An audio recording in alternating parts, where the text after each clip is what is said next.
Halo semuanya, selamat datang di MT Podcast, tempat kamu menemukan cerita-cerita inspiratif, wawasan terbaru, dan obrolan seru tentang topik-topik yang kamu suka.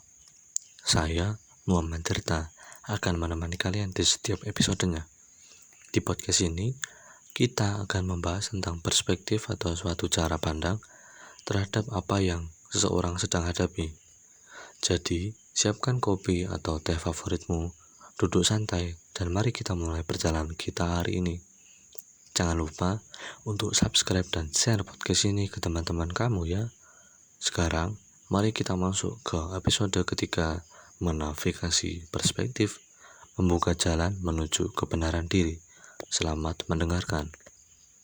Perspektif pikiran mengacu pada cara seseorang melihat, memahami, dan menafsirkan dunia di sekitarnya.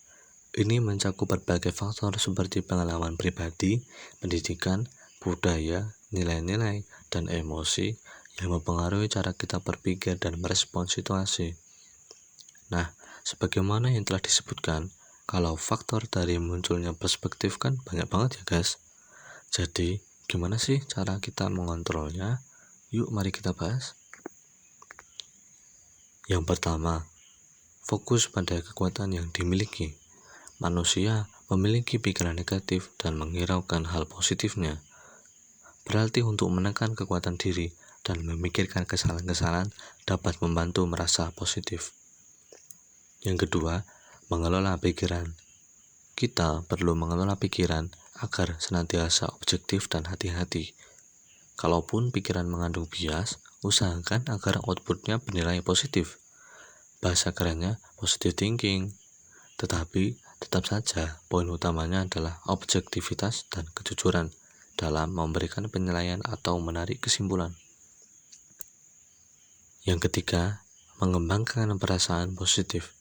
Perasaan positif dapat dimunculkan dengan mengelola pikiran maupun perilaku kita.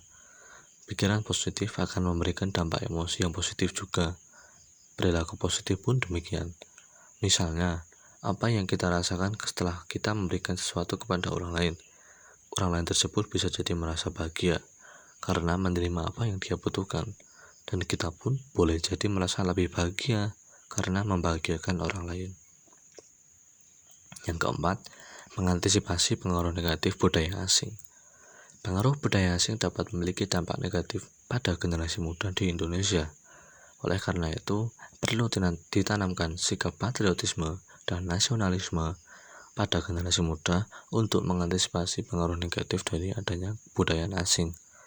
Hal ini melibatkan semua pihak, terutama peran orang tua, pihak pemerintah, dan para ulama budayawan. Terima kasih telah mendengarkan episode ini tentang pentingnya mengontrol perspektif pikiran. Ingatlah bahwa cara kita memandang dunia sangat mempengaruhi bagaimana kita menjalani kehidupan. Dengan kesadaran dan latihan yang tepat, kita bisa mengarahkan pikiran kita ke arah yang lebih positif dan konstruktif. Sampai jumpa di episode berikutnya, tetap jaga pikiran Anda dan teruslah belajar.